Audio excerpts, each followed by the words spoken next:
उपनिषद स्वाध्याय की कक्षा में आपका स्वागत है।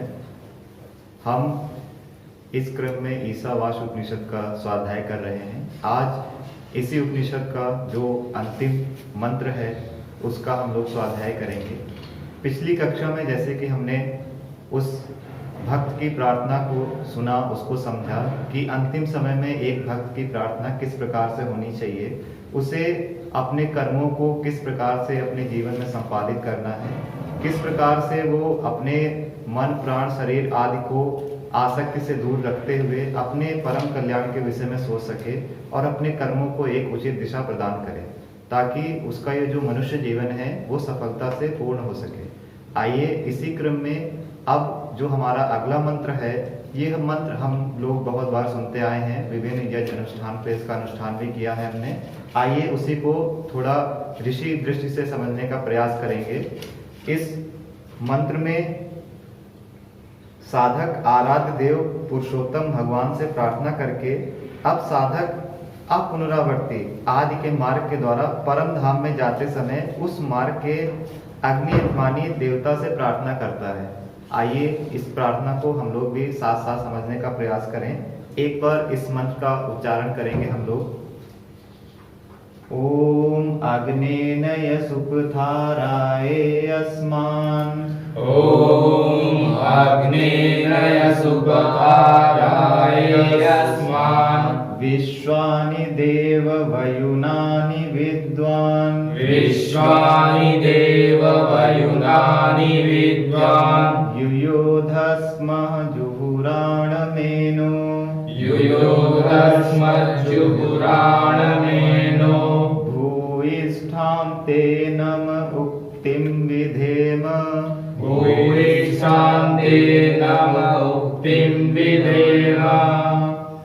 इस मंत्र में हमें बताया गया है कि वो साधक किस प्रकार से प्रार्थना कर रहा है और अपने लिए वो किस प्रकार से अपने जीवन के कल्याण के लिए उसकी कामना कर रहा है।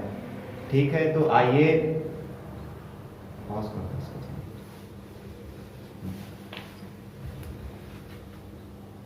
प्रार्थना में साधक बताने का प्रयास कर रहे हैं कि हमें किस मार्ग से उस परम पिता परमात्मा की शरण में ले जाने, अर्थात हे अग्निदेव, अग्नि देवता से यहाँ पे प्रार्थना की भाव है। उस अग्नि के अधिष्ठात देवता हमें अग्नेय सुपथा, सुपथ अर्थात अच्छे मार्ग से यहाँ पे ले जाने का तात्पर्य जो ऋषिगण समझाने का प्रयास कर रहे हैं, सुंदर शुभ मार्ग से अर्थात उत्तरायण के मार्ग से। अब ये उत्तरायण क्या है, आइए इसको थोड़ा हम लोग विस्तार से समझने का प्रयास करें। अपनी भारतीय संस्कृति, वैदिक संस्कृति में दो प्रकार के मार्ग बताए गए हैं, जिसमें व्यक्ति मृत्यु के बाद यदि उस मार्ग से जाता है तो उसकी क्या गति होती है, और यदि दूसरे मार्ग से जाता है उसकी क्या गति होती है, तथा किस मार्ग से किस प्रकार के मनुष्य उस परमात्मा की जो व्यवस्था है उस व्यवस्था में ले जाए जाते हैं। इसके संदर्भ में हम श्रीमद् भगवद गीता के 8वें अध्याय में बहुत ही अच्छा इसका विवरण प्रस्तुत किया गया है। इसमें कहा गया है, भगवान कह रहे हैं अर्जुन से कि हे अर्जुन, जिस काल में शरीर त्याग कर गए हुए योगी जन तो वापस न लौटने वाली गति को, अर्थात जिस काल में व्यक्ति की मृत्यु या शरीर त्याग हो रहा है, तो ऐसा वो कौन सा काल है जिसमें उसे पुनरावृत्ति नहीं करनी पड़ती। दूसरा है कि जो ऐसा कौन सा काल है जिसमें वो पुनः पुनरावृत्ति को, अर्थात फिर से वो जन्म लेना पड़ता है जिनको, उस काल को दोनों मार्गों को कहूंगा। ये परमात्मा अब हमें बताने जा रहे हैं कि वो दो कौन से शाश्वत मार्ग हैं। अगले श्लोक में उन्होंने बताने का प्रयास किया है कि जिस मार्ग में, ध्यान से इसको हम लोग श्रवण करेंगे, जिस मार्ग में ज्योतिर्मय अग्नि अभिमानी देवता है, दिन का अभिमानी देवता है, शुक्ल पक्ष का अभिमानी देवता है और उत्तरायण के 6 महीनों का अभिमानी देवता है। उत्तरायण का अर्थ है यहाँ पे 6 महीने का दो पद बताए हैं कि उत्तरायण प्रारंभ के 6 महीने और अंतिम जो वर्ष के 12 महीने के जो अंतिम 6 वर्ष है उनको दक्षिणायन बोला गया है। और इसमें जो मर के गए हुए हैं वे ब्रह्मवेत्ता योगी जन उपयुक्त देवताओं द्वारा क्रम से ले जाए जाकर ब्रह्म को प्राप्त होते हैं। इसमें इस श्लोक को फिर से देखेंगे। इसमें प्रारंभ में लिखा है अग्निर ज्योतिर्रह, जिस मार्ग में ज्योतिर्मय अग्नि अभिमानी देवता है, अर्थात इस मार्ग का देवता कौन है? अग्नि। इस मंत्र में भी हमें प्रारंभ में आया कि अग्नि देवता से यहाँ पे प्रार्थना कर रहे हैं। उसी को और बताया गया है कि अब जो दूसरा मार्ग है अर्थात दक्षिणायन, जिस मार्ग में धूमाभिमानी देवता है, रात्र अभिमानी देवता है तथा कृष्ण पक्ष का अभिमानी देवता है और दक्षिणायन के 6 महीनों का अभिमानी देवता है, उस मार्ग में मरकर गया हुआ सकाम कर्म करने वाला योगी उपर्युक्त देवताओं द्वारा, जो उनके देवता निर्दिष्ट किए गए हैं, क्रम से ले जाया हुआ चंद्रमा की ज्योत को प्राप्त होकर स्वर्ग में अपने शुभ कर्मों का फल भोगकर वापस आता है। यानी जो व्यक्ति, जो मनुष्य सकाम कर्म करने वाला है, अर्थात जो योगी सकामता के भाव से युक्त होके अपने शरीर को त्याग के उसकी क्या गति होती है, वो किस मार्ग से जाता है? अर्थात जो हमारा उत्तरायण का है, जो सुपथ है, वो हमारे कल्याण का मार्ग है, और जो दक्षिणायन है उसको पुनरावृत्ति का मार्ग बताया गया है यहाँ पे, कि वो मार्ग ऐसा है जिससे हमें पुनरावृत्ति की संभावना बनी रहती है। तो अपने शुभ कर्मों का फल भोग कर वापस आ जाता है। जो दक्षिणायन के मार्ग से जाते हैं योगी, वो उन्होंने जो भी शुभ कर्म किए हैं, तो वो जब तक उनकी समाप्ति नहीं हो जाती तब तक वो उस लोक को, जिस लोक के अनुसार उनका कर्म फल मिलना उन्हें शेष है, उस भोग के उपरांत वो स्वयं वापस आना पड़ता है उन्हें। तो ऐसे लोग दक्षिणायन के मार्ग से ले जाए जाते हैं। और अगले श्लोक में बोल रहे हैं, क्योंकि जगत के ये दो प्रकार के अर्थात एक सुपथ और जो अन्य है वो दक्षिणायन मार्ग, ये शुक्ल और कृष्ण, इन्हें शुक्ल और कृष्ण मार्ग भी कहा गया है। शुक्ल अर्थात उत्तरायण, कृष्ण अर्थात दक्षिणायन।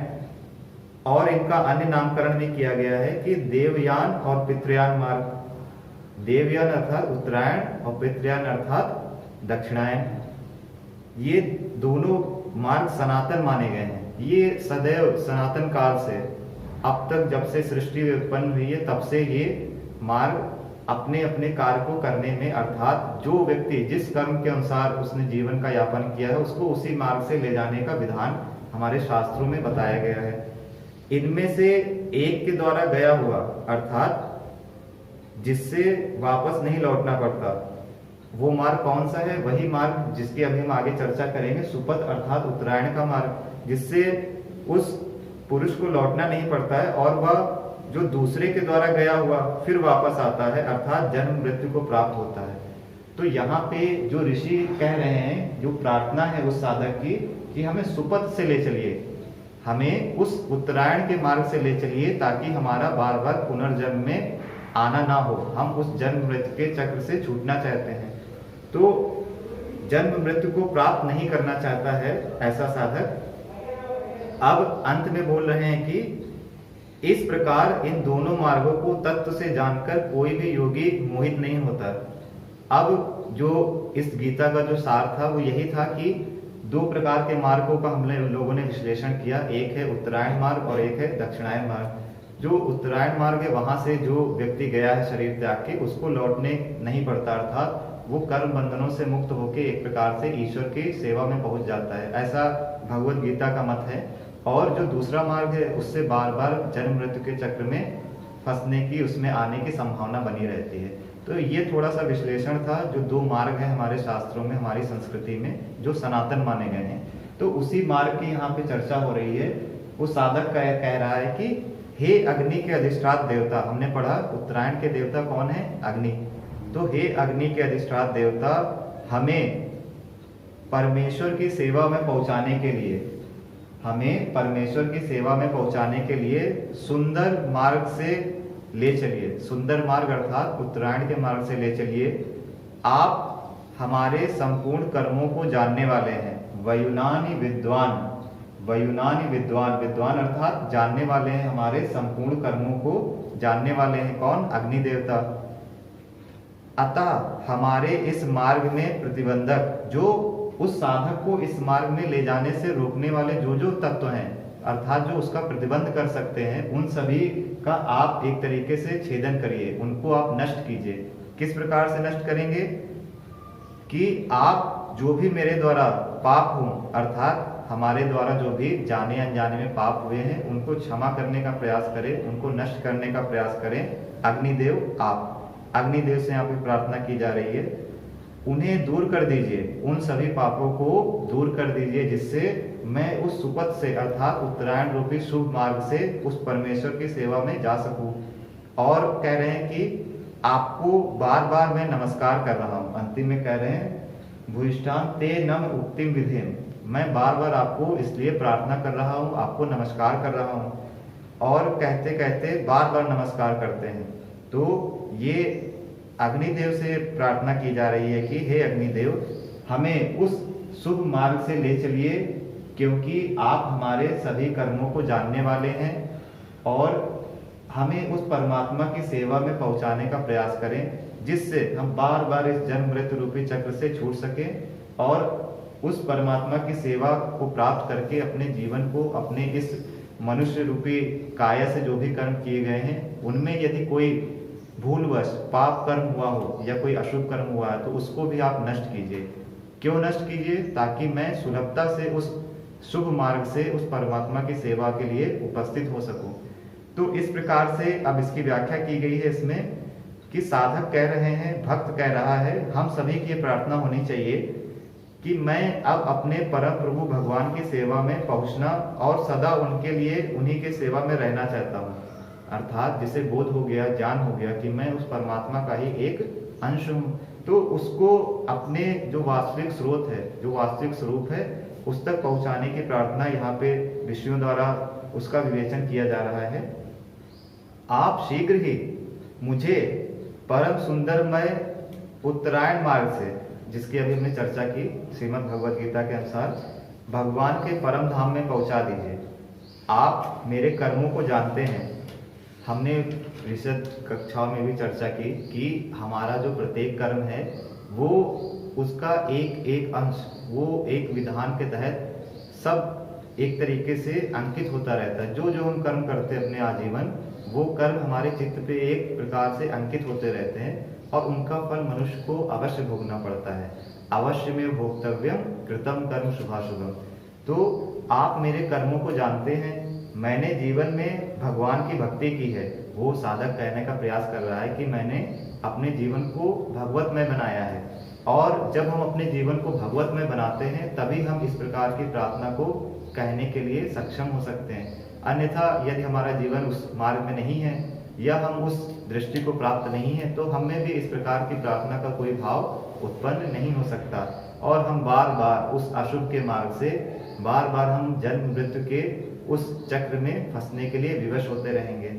इसी के लिए आगे कह रहे हैं कि आप अर्थात अग्निदेव, मेरा कोई ऐसा कर्म शेष हो जो इस मार्ग में प्रतिबंध रूप हो, अर्थात जिसकी वजह से मैं इस मार्ग से ना जा पा रहा हूं, तो ऐसे कर्म को आप कृपा करके नष्ट कर दीजिए। ऐसे कर्मों को आपको नष्ट करना ही होगा ताकि मैं उस शुभ मार्ग से अपने परम पिता की सेवा में उपस्थित हो सकूं। मैं आपको बार बार विनय पूर्वक नमस्कार करता हूं। तो ये जो नमस्कार अर्थात उनके प्रति श्रद्धा की भावना को व्यक्त किया जा रहा है कि हे अग्निदेव, आपको मैं नमस्कार करता हूं, आप इस प्रकार से मेरे संपूर्ण पापों को नष्ट करके मुझे उस शुभ मार्ग से उस परम धाम में उस परमात्मा की सेवा के लिए उपस्थित कर दीजिए। और हम देख सकते हैं कि प्रतिदिन हम यज्ञ करते हैं तो हम अग्निदेव से यही प्रार्थना करते हैं कि इदम अग्नये इदम न मम, ये अग्निदेव को समर्पित है, ये मेरा नहीं है। तो इसी भावना के साथ अपने जीवन को हमें उस परमात्मा के चरणों में समर्पित करना है। उसके लिए ही सारे कार्य को भगवत अर्पण बुद्धि से करने का हमें प्रयास करना चाहिए, जिससे हम अपने जीवन रूपी जो हमें एक सौभाग्य मिला है उसको उस परमपिता परमात्मा के चरणों में अर्पित कर सकें। किस माध्यम से कर सकें? उस शुभ मार्ग से गमन करके हमारा जो जीवन है वो उस शुभ मार्ग ही हो, अर्थात सदैव शुभ मार्ग में चले। और जब हम इस शरीर को त्यागें तो इस पंच भौतिक शरीर से जब हम मुक्त हों तो हमारी जो गति हो वो उत्तरायणमय अर्थात श्रेष्ठ गति हो, हमें बार बार उस जन्म मृत्यु के चक्र में ना फंसना पड़े। तो इस प्रकार से जो प्रार्थना की गई है, ये प्रार्थना हम सभी को अपने जीवन में अक्षरता अर्थात जैसा लिखा है वैसा ही उतारने का प्रयास, उसे समझने का प्रयास करना चाहिए। और सदैव अपने जीवन को उस भगवतमय जीवन के अनुरूप बनाने का प्रयास करना चाहिए। तो अग्नेन सुपथा राय अस्मान, ये जो मंत्र है इसमें इसी को बार बार कहा जा रहा है कि हे अग्निदेव, हमें पुष्टि देने वाले अग्निदेव, आप हमें उस शुभ मार्ग से परमात्मा की सेवा में पहुंचा दीजिए। ठीक है, तो इस मंत्र का जो सारांश है वो यही है कि हम सदैव अच्छे कर्म करें, भगवत अर्पण कर्म करें और अपने जीवन को अग्नि की भांति। अग्नि का गुण क्या होता है? सदैव ऊपर उठना। वो कभी आप कहीं भी देख लो, किसी भी रूप में अग्नि को आप प्रदीप्त करोगे तो अग्नि के प्रदीपन वो हमेशा सदैव ऊपर ही उठेगी। तो हमें भी अपने जीवन को उसी के बाद, अग्निदेव के बाद सतत ऊपर उठाना है, उसको नीचे गिरने का कोई मौका नहीं देना है और अपने जीवन को हमें इस प्रकार से ऊपर उठाएं ताकि जो हमारे संपर्क में आए, जो मनुष्य, उनका जीवन भी उसी प्रकार उन्नति के मार्ग में चले। और इस में अंत में भर्तृहरि ने भी लिखा है कि इस प्रकार यदि हम चलना चाहते हैं, शुभ मार्ग से जाना चाहते हैं, तो हमें निर्भय होना बहुत आवश्यक है। उस निर्भयता को हम किस प्रकार से प्राप्त करें, तो उसके लिए दृष्टि देने का प्रयास कर रहे हैं कि इस संसार में हर जगह किसी न किसी रूप में भय है और उस भय से हमें छूटना है। तो उस भय से छूटने के लिए हमें ईश्वर का सहारा लेना पड़ेगा, उस ईश्वर की कृपा आवश्यक है ताकि हम उस सुपथ के मार्ग से जा सकें। तो इसमें बहुत ही अच्छे तरीके से समझाने का प्रयास किया गया है। आइए इसका एक बार हम लोग श्रवण करेंगे। इसमें बता रहे हैं भर्तृहरि कि भोगे रोग भयं कुले च्युति भयं वीते नृपालाद् भयं मौने दैन्य भयं बले रिपु भयं रूपे जरा या भयं शास्त्रे वाद भयं गुणे खल भयं काये कृतान्ताद् भयं सर्वं वास्तु भयान्विता भुवि नृणां वैराग्य में वा भयं वैराग्य में वा भयं। तो इसमें बताने का प्रयास कर रहे हैं भर्तृहरि कि विषय भोगों में रोगों का भय है। जो हम विषय ग्रहण कर रहे हैं उनमें कहीं ना कहीं किसी रूप में रोग छिपे हुए हैं। वंश में आचार अर्थात संतान विच्छेद का भय है, धन में राजा का भय है, मौन रहने में दीनता का भय है। एक एक बात, एक एक शब्द को हम समझने का प्रयास कर रहे हैं। बल प्राप्त कर लेने पर शत्रुओं का भय है। यदि हम ज्यादा बल प्राप्त कर लेते हैं तो हमारी शत्रुता भी उसी मात्रा में बढ़ती है। और रूप सौंदर्य में बुढ़ापे का भय है। हम बहुत ज्यादा आसक्त रहते हैं अपने रूप से, सौंदर्य से, शरीर से, इस नश्वर वस्तुओं से, जिसे कि हमने पिछली कक्षाओं में असंभूति के रूप में पढ़ा है, अर्थात जो विनाशशील हैं। तो वो विनाशशील जो रूप सौंदर्य है ये कब तक हमारे साथ रहेगा? एक समय के उपरांत ये हमारा रूप सौंदर्य, ये जो हमारा परिपुष्ट शरीर है, ये शरीर एक दिन मिट जाएगा, अर्थात नश्वरता को प्राप्त होगा। और क्षण क्षण ये नश्वरता को प्राप्त हो रहा है। तो हमें इस रूप सौंदर्य में आसक्त नहीं होना है, इसमें बुढ़ापे का भय है। और अगली कह रहे हैं कि शास्त्र पढ़ने पर पराजित होने का भय है। यदि हम शास्त्र पढ़ के भी उसको हम अपने आचरण में ना लाएं और सिर्फ शास्त्रार्थ के दृष्टि से यदि हम पढ़ते हैं उसको, तो उसमें शास्त्रार्थ में हमें पराजित होने का भय सदैव बना रहता है। आगे कह रहे हैं कि गुण प्राप्त करने में दुष्टों के द्वारा व्यर्थ निंदा का भय है। यदि हम कोई गुण प्राप्त भी कर लेते हैं, जो दुष्ट प्रकृति के मनुष्य हैं वो क्या करते हैं? बेवजह हमारी निंदा आदि करते हैं, बिना किसी कारण के, अकारण ही निंदा में लगे रहते हैं। तो शरीर में मृत्यु का भय है। बहुत बड़ी बात की है जो हम इस ईशोपनिषद में समझने का प्रयास कर रहे हैं कि शरीर नश्वर है, तो उस शरीर में मृत्यु का भय है। सामान्यतः इसकी उम्र तो 100 वर्ष है, लेकिन इसके साथ कब क्या हो जाए कुछ इसके विषय में कोई स्पष्ट हम नहीं बता सकते। और इस प्रकार पृथ्वी पर सारी वस्तुएं भय से युक्त हैं। इस पृथ्वी पर सारी वस्तुएं भय से युक्त हैं, केवल एक वैराग्य ही निर्भय बनाने वाला है। इसमें अंत में समझने की ये बात है कि ऐसा नहीं कह रहे हैं कि आप भय से युक्त होके आप उनको छोड़ दो, ऐसी भाव नहीं कर रहे हैं। वो ये दृष्टि प्रदान करने का प्रयास कर रहे हैं कि वास्तव में इनमें किसी न किसी रूप में भय छिपा हुआ है। भय किस रूप में है? यदि हम उनमें आसक्ति पूर्वक उसका विचरण करते हैं, उस सामग्रियों में उसका भोग करते हैं आसक्ति पूर्वक, तो कहीं ना कहीं हमें भय की ओर ले जाता है। और जो मृत्यु का भय है वो इसीलिए है क्योंकि हम संसार से इतना ज्यादा आसक्त रहते हैं। तो उस आसक्ति को हमें मिटाना है और उस वैराग्य को धारण करके अपने जीवन को निरासक्त भाव से उस परमात्मा की सेवा में अर्पित करते हुए उसको कल्याण के पथ पर ले जाना है, उसको सुपथ के पथ पर ले जाना है, अपने जीवन को उत्तरायण के पथ पर ले जाना है। ऐसी प्रार्थना आज इस कक्षा में हमने अग्निदेव से की है। आइए हम सभी अपने जीवन को अग्नि की भात, उस अग्निदेव की ज्योत की बात बनाते हुए अपने जीवन को कल्याण के पथ पर ले जाएं और अपना जो जीवन है उसका जो मुख्य लक्ष्य है उस ओर हम लोग सब साथ साथ बढ़ने का प्रयास करें। आज की कक्षा में इतना ही, शेष चर्चा अगली कक्षा में।